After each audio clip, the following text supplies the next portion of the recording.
स्वागत है आप सभी लोगों का मेरे चैनल कैमरा ट्यूसडे में। आज हम लोग बात करेंगे F stop versus T stop के बारे में। तो आइए इसे अच्छे से समझते हैं। तो सबसे पहले एफ स्टॉप आप लोग हर लेंस में देखते होंगे, हर जगह देखते होंगे। तो हिसाब यह है कि हम लोगों को चाहिए था मैथमेटिक्स, जो हम लोग को लाइट कितना पड़ रहा है सेंसर पे चाहे फिल्म में वो पता चल सके, ताकि कैलकुलेट कर सकें। तो इसी के लिए, और ये दोनों में ज़रूरी है, चाहे आप स्टिल्स काम कर रहे हैं चाहे वीडियो कर रहे हैं, आपको जानना ज़रूरी है कि कितना लाइट एक्चुअली पड़ रहा है। और ये समझिए कि इसमें हम लोग वही लॉजिक लगाएँ जो स्टॉप्स वाली है। यही लॉजिक आपका आईएसओ में लगता है, यही लॉजिक आपका स्पीड में लगता है। तो ये लॉजिक क्या है? जैसे हम लोग कहते हैं ना स्टॉप्स। स्टॉप्स का सीधा मतलब होता है कि अगर आप एक स्टेप ऊपर जाते हैं वो डबल हो जाता है, एक स्टेप नीचे आते हैं तो हाफ हो जाता है। तो ये समझना बहुत ज़रूरी है। ये स्टेप्स जो है, इसीलिए आप देखिए कि 400 आईएसओ होता है तो उससे नीचे आपको सीधे 200 मिलेगा, ऊपर जाने पे 800 मिलेगा, बीच में जनरली नहीं देता। आजकल डिजिटली पॉसिबल है लेकिन जनरली ये सब नहीं होता है। कारण वही है कि सारा मैथमेटिक्स एक दूसरे के रिलेशन में रहता है, यानी एक दूसरे से जुड़ा हुआ है, तो उसको ज़्यादा ऊपर नीचे करने का कोई मतलब नहीं बनता। तो फटाक से पहुंचने के लिए सही जगह पे आप ये स्टॉप्स का मैथमेटिक्स इस्तेमाल किया जाता है। ये हर चीज़ में लागू होता है, आईएसओ, शटर, एपर्चर, हर चीज़ में। तो ये समझिए। और इसका मैथमेटिक्स जो है उस पे उतना ध्यान देने की ज़रूरत नहीं है, क्योंकि हर कोई अलग तरीके से बताएगा। इसका एक्चुअल मैथ अलग है, इसका real world delivery output math अलग है, चेंजिंग भी होता रहता है सब्जेक्ट का डिस्टेंस पे, तो बहुत सारा हौच पौच है। लेकिन सिंप्लीफाई अगर आप कर देते हैं तो ये होता है कि इसका लाइट जो कंपेयर हो रहा है, मतलब कि फोकल लेंथ यानी कितना एमएम का है, वो डायमीटर से कंपेयर किया जाता है इंट्रेंस प्यूपल का, यानी कि जो एपर्चर से गुजर रहा है वो कितना बड़ा है। यानी कि अगर 50 एमएम का लेंस है, मान लीजिए कोई लेंस आप लेते हो जो 50 एमएम का है, उसका इंट्रेंस प्यूपल मतलब जो अंदर में वो एपर्चर है, एपर्चर वो 25 के आसपास आ जाता है। यहाँ पे कुछ लोग कहेंगे कि वो एपर्चर आउटसाइड वाला, इसीलिए बोला अलग अलग जगह पे अलग अलग कैलकुलेशन मिलेगा। लेकिन जनरली यही दो चीज़ लेते हैं, इनपुट और एमएम। ये दोनों को डिवाइड करते हैं तो आपको आउटपुट मिल जाता है। जैसे कि अगर कोई लेंस है जो 50 एमएम का फोकल रखता है और 25 एमएम का डायमीटर रखता है इंटर प्यूपल में, मतलब जहाँ पे एंट्री हो रही है, उसे हम लोग F2 लेंस कहेंगे। मैथमेटिक्स यही रहता है कि एक को लेते हैं दूसरे से डिवाइड कर देते हैं, कितना एमएम है और कितना एमएम का एपर्चर है। ये बाय द वे सब चीज़ पे लगता है, टेलीस्कोप पे भी लगता है। टेलीस्कोप में भी आप देखते होंगे कितना 1200 एमएम का है और उसका कितना इंट्री डायमीटर है, 140 एमएम का इंट्री डायमीटर हो सकता है, तो आप हिसाब लगा लोगे। तो वही समझिए। लेकिन इसमें ये समझना बहुत ज़रूरी है, बहुत सारे सब वेरिएंट होते हैं। इसीलिए बोला कि मतलब हम लोग एफ स्टॉप्स को एकदम सिंप्लीफाई कर दिए अपने यूज़ के लिए, लेकिन उसका रियल मैथमेटिक्स हौच-पौच है। एफ 1.4 होता है, एफ 2 होता है, एफ 2.8 होता है, एफ 4 होता है, एफ 5.6 होगा। अब बोलेंगे भैया ये थोड़ा स्टॉप्स थोड़ा उटपटांग लग रहा है। आपको ध्यान देने की ज़रूरत नहीं है। ये नंबर सब हम लोग फाइनल मैथमेटिक्स लगा के डाला हुआ है ताकि ये सारा वो स्टॉप्स रहे। आपको बस कोई बोले जैसे आप F2 पे हो, तो आपको कोई ये नहीं बोलेगा एक स्टॉप ऊपर जाओ, आपको सीधे बोलेगा भैया ऊपर बढ़ो। तो ऊपर का मतलब होगा 2.8, नीचे जाने का मतलब होगा 1.4। ये सारा स्टॉप्स में ही दिया गया है, इसीलिए 5.6 के बाद F8 आ जाता है। आपको मैथ करने की ज़रूरत नहीं है, लेंस मैन्युफैक्चर ही वैसा बना कि आप क्लिक करेंगे कट, ये जैसे ही घुमाएंगे F, जैसे मतलब ये पुराने ज़माने में ये TSLR लेंस में आता था, इसमें इधर पे एक लीवर है, तो लीवर लिटरली अभी 5.6 है, 8, 3.5 ऐसे ऐसे, वो हमको ऑप्शन ही नहीं देगा बीच में जाने का। तो ये समझना बहुत ज़रूरी है। वेरिएबल्स बहुत सारे होते हैं, लेकिन एंड में वही समझिए कि एंट्रेंस और एग्जिट में क्या है, मतलब एमएम जो है और आपका डायमीटर कितना है। लेकिन ये इसका मेन काम है लाइट कंट्रोल करना, और इसका कोई लेना देना नहीं। लाइट कितना आपके सेंसर पे या फिल्म पे पड़ रहा है वो कैलकुलेट किया जाता है। तो अब बात करते हैं इससे सबसे बड़ा असर क्या पड़ता है। सबसे बड़ा असर पड़ता है जिसे हम लोग कहते हैं डेप्थ ऑफ फील्ड, यानी कैसा आपको दिखता है, कितना शैलो डेप्थ ऑफ फील्ड दिखता है। तो उसका मैथमेटिक्स जो है एंगल पे है, ना कि एमएम में। इसीलिए बोला बहुत सारे वेरिएबल्स हैं।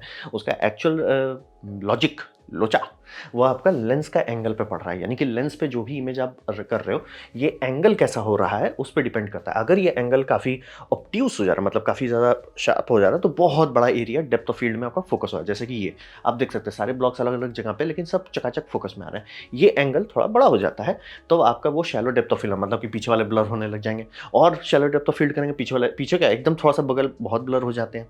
ये एंगल पे है, समझना बहुत ज़रूरी है।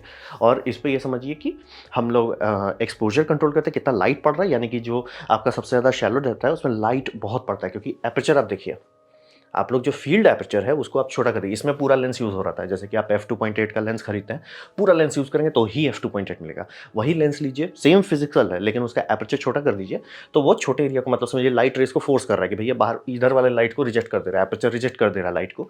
तो आउटकम ये होता है कि एंगल बदल गया, तो आउटपुट एंगल जो हो रहा है, डेप्थ ऑफ फील्ड कितना आप देख पा रहे हैं वो ज़्यादा देख पाएंगे, लेकिन साइड इफेक्ट होगा, ज़्यादा देख ज़रूर पाएंगे लेकिन आप मतलब ये कितना फोटॉन्स पड़ रहा है वो कम हो रहा है। क्यों फोटॉन्स कम हो रहा है? आपने छेद ही छोटा कर दिया। इसीलिए देखिए, आप कोई भी लेंस लीजिए, कुछ भी लीजिए, उसमें हमेशा एपर्चर घटाने का ही ऑप्शन रहता है। मतलब मैं इसको लेके अगर सबसे बड़ा करना चाहूँगा तो f3.5 है, और अगर सबसे नीचे जाता हूँ तो 22 तक जाता है। f3.5 से ऊपर नहीं जा सकता, ये समझना बेहद ज़रूरी है। तो वही समझिए, f3.5 मतलब ये पूरा डायमीटर जितना किया जा सकता है कर दिया गया है, और f22 मतलब उसको और छोटा कर रहे हैं। छोटा करने का मतलब क्या हो रहा है कि आप ज़्यादा डेप्थ ऑफ फील्ड पा रहे हैं, ज़्यादा देख पा रहे हैं कि कितना चीज़ है सीन में। साइड इफेक्ट, क्योंकि एपर्चर इंट्रेंस एपर्चर छोटा हो जा रहा है, आप लाइट लूज कर रहे हैं।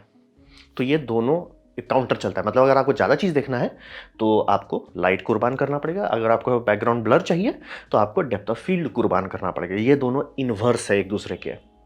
तो वो इसमें, और यहाँ पे समझिए जो नंबर छोटा होता है वो उसका मतलब होता है बड़ा छेद। यानी कि अगर f3.5 पे मैं जा रहा हूँ इसको, तो इसका मतलब हो जाएगा, हाँ सर आप ये हो, f3.5 मतलब सबसे बड़ा एपर्चर। उल्टा करता हूँ 22 तो इसका मतलब हो जाता है छोटा, पेंसिल होल हो जाएगा एकदम। तो ये समझना बहुत ज़रूरी है। ये नंबर थोड़ा उल्टा है कि छोटा नंबर का मतलब बड़ा छेद होता है, बड़ा छेद का मतलब होता है बैकग्राउंड ब्लर आपको ज़्यादा मिलेगा। यानी कि ये देख रहे हैं, आपको तुरंत समझ में जाएगा बैकग्राउंड ब्लर जाता है, यानी कि नंबर f2 था, मतलब f2 के आसपास का बड़ा था। फिर वही नंबर बड़ा होने लगता है, f22 हो जाता है, आपको सब चीज़ फोकस में दिखेगा लेकिन छेद छोटा हो जाएगा, और फोटॉन्स यानी कितना लाइट आप पे पड़ रहा है वो कम हो जाता है। और ये समझना बहुत ज़रूरी है। जब भी कोई बोलता है फोकल प्लेन, जैसे ये फोकल प्लेन है आपका, ये फोकल प्लेन मैथमेटिकली हमेशा 2 डायमेंशनल होता है, यानी उसमें एक्स वाई जी नहीं होता है। आप इसमें भी अगर आप साइंटिफिक इंस्ट्रूमेंट लेते हैं, आप बता सकते हो भैया यहाँ पे फोकस है, उससे 1 मिलीमीटर आगे जी एक्सिस में, यानी कि जैसे ये लेंस आप देख रहे हैं, लेंस को एक एक्सिस मारिए, इस एक्सिस में वो आउट ऑफ फोकस होगा, थोड़ा सा आगे चल जाएंगे फिर आउट ऑफ फोकस है। जो लाइन होता है जहाँ पे हम लोग एक्सेप्टेबल फोकस कहते हैं, उसी को डेप्थ ऑफ फील्ड कहते हैं। क्योंकि वो समझना बहुत जरूरी है, मैथमेटिक्स इसका सीधा है, ये एंगल जो है वो हमेशा एक ही परफेक्ट पॉइंट बनाता है, बस एक्सेप्टेबल कितना रहता है। यानी कि इसमें एक्सेप्टेबल नहीं है, ये सब ब्लर हो गया, कुछ आपको समझ नहीं आ रहा, इसमें एक्सेप्टेबल रह जा रहा है तो आपको सारा चीज़ दिख जा रहा है, लॉजिक वही रहता है। तो ये समझ आए, इसीलिए फोकस प्लेन जो है वो हमेशा 2 डायमेंशनल रहता है। और आप जो बोल रहे हैं शैलो डेप्थ है या डीप डेप्थ ऑफ फील्ड है, इसका सीधा मतलब है कि कितना फॉल ऑफ है, कितना जल्दी, मतलब ये focal plane perfect mathematical focal plane इसका, और उससे कितना जल्दी वो आउट ऑफ फोकस चला जाता है। तो वही समझिए, और यहाँ पे एंगल ज़्यादा मायने रखता है, ना कि ना ही एफ स्टॉप। अगर आप एंगल कंट्रोल कर पाते हैं, यानी कि लेंस पे क्या हो रहा है, तो आप देखिए आपके मोबाइल फ़ोन में भी आता है f2.8।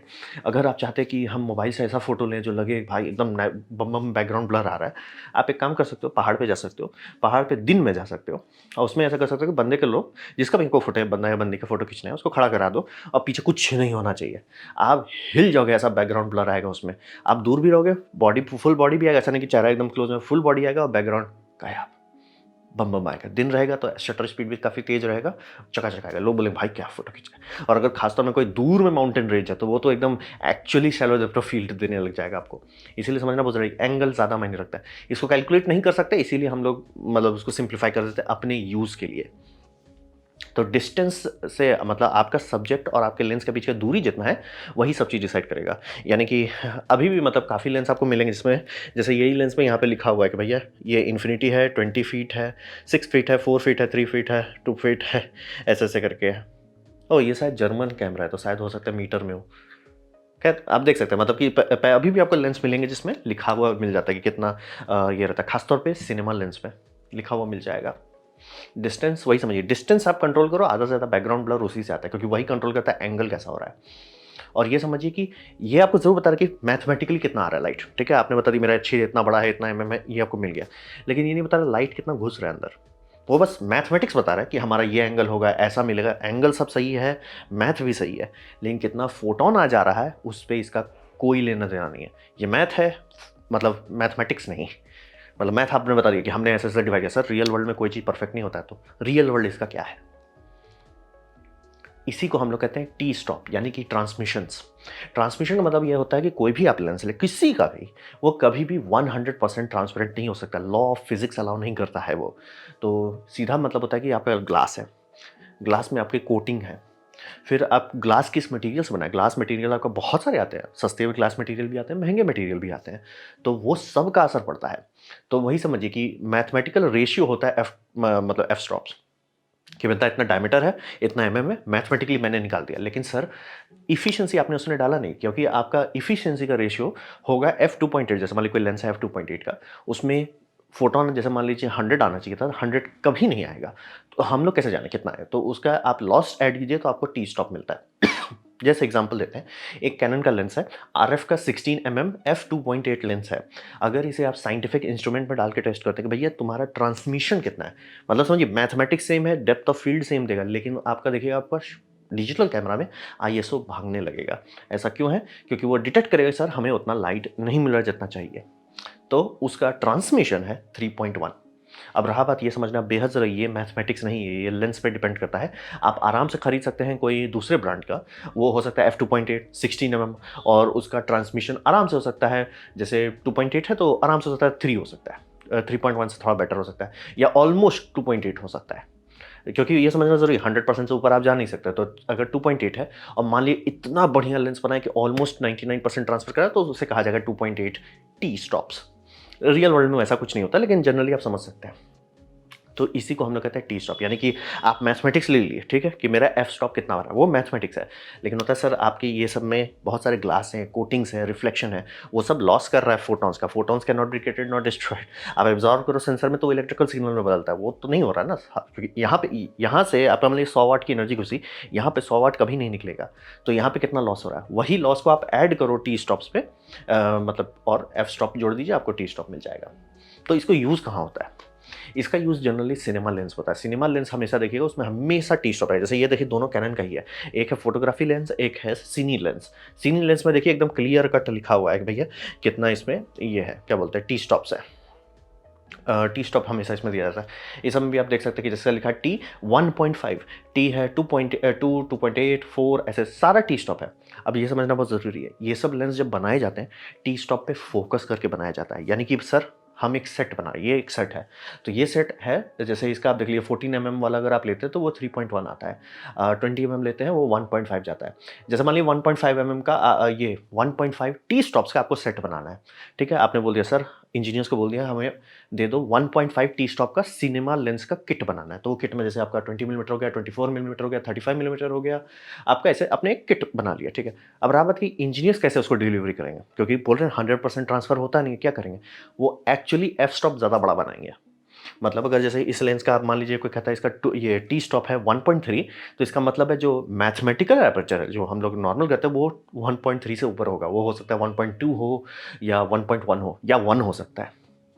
ये समझना बहुत ज़रूरी है, क्योंकि इफिशिएंसी लिमिटेड है। मतलब जैसे एफ 1.2 आप ले रहे हो, टी 1.3 बहुत बढ़िया है इससे, और उसको अचीव करने के लिए लेंस ही बड़ा बना दिया जाता है।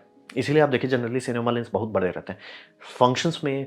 मतलब अगर आप मैथमेटिकल देखो, अरे उतना तो कुछ खास नहीं है, उतना ना तो एमएम है, ना तो क्लोज फोकस ना हो, लेकिन उसका सारा इंजीनियरिंग इस बात पर रहता है ट्रांसमिशन बराबर रहे। यानी कि ये लेंस बोल रहा है सर हम एफ 1.5 है, यानी कि आप अपना सिनेमा में मिड शूट में चेंज कर सकते हैं लेंस को, दूसरे शेल में जा सकते हैं जैसे 50 mm पे, और ये बोलता है कि हम सर एफ 1.3 है, तो एग्जैक्ट ये टी 1.3 है, एग्जैक्टली उतना ही देगा, ट्रांसमिशन एग्जैक्टली रहेगा। तो यानी अब सीन की जो लाइटिंग की है वो चेंज नहीं हुआ, क्योंकि सर लेंस आपका वेस्ट कर रहा है। ये होता है कुछ कुछ लेंस पर बहुत खराब हो सकता है। जैसे कि आपने खरीद लिया दो तो चीप एफ 2.8 लेंस, मान लीजिए एक 70 मिलीमीटर है और एक 16 मिलीमीटर है, आपकी ये स्विच करने का देखे भैया एक स्टॉप आपका आईएसओ जंप कर सकता है ताकि वो कॉम्पनसेट करे, तो वो एक सीरियस समस्या रहता है। इसीलिए सिनेमा में टी स्टॉप्स पे चला जाता है और इसे हमेशा मैच किया जाता है। साइड इफेक्ट, ये मैचिंग बहुत महंगी होती है। और रहा बात अगर टारगेट हिट करना, जैसे इंजीनियर को बोल दिया गया सर एफ 1.3 बना दो, या मतलब टी 1.3 या टी 1.5, तो उसका मतलब हो रहा है कि एफ उससे भी बड़ा है। सो बहुत मेहनत लगता है, बहुत खर्चा होता है ये सब करने में।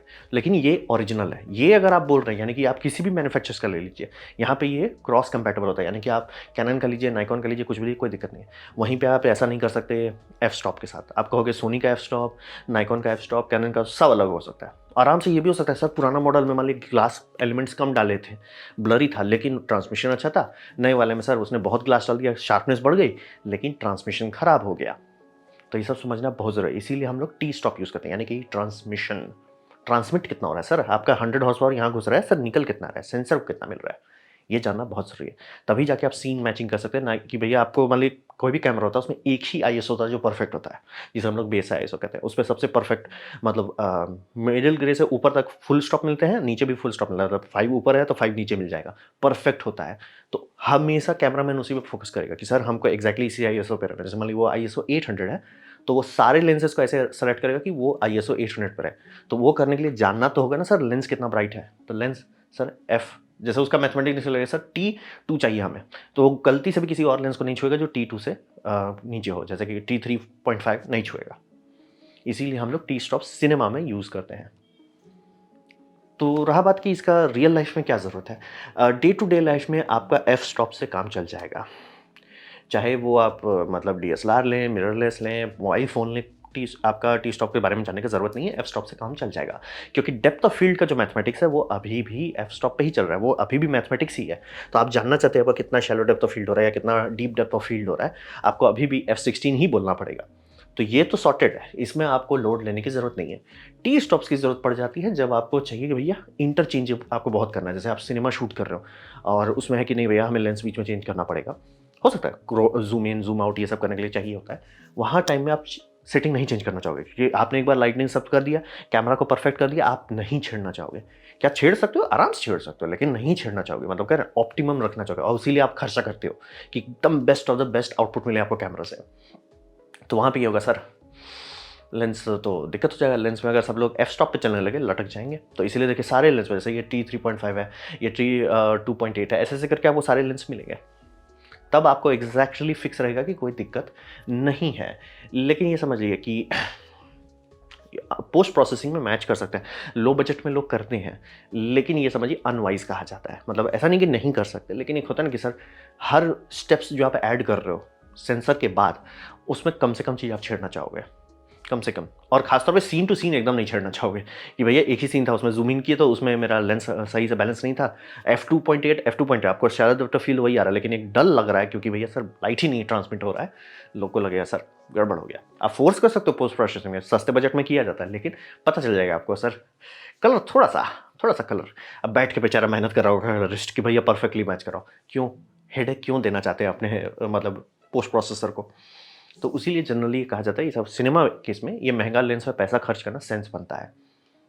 और यहाँ पे समझिए कि ये एक दूसरा दिक्कत है कि टी स्टॉप हमें नॉर्मल लेंस का नहीं पता। जैसे मैंने वो कैनन लेंस का बताया, वो इसलिए बता पा रहा हूँ कि डीएक्सओ मार्क करके एक साइट होती थी, अब अभी भी खुला हुआ साइट है, लेकिन अब उतना रिसर्च नहीं करते, पहले करते थे, उसका प्रॉफिट नहीं निकाल पाए इसलिए साइट बंद हो गया।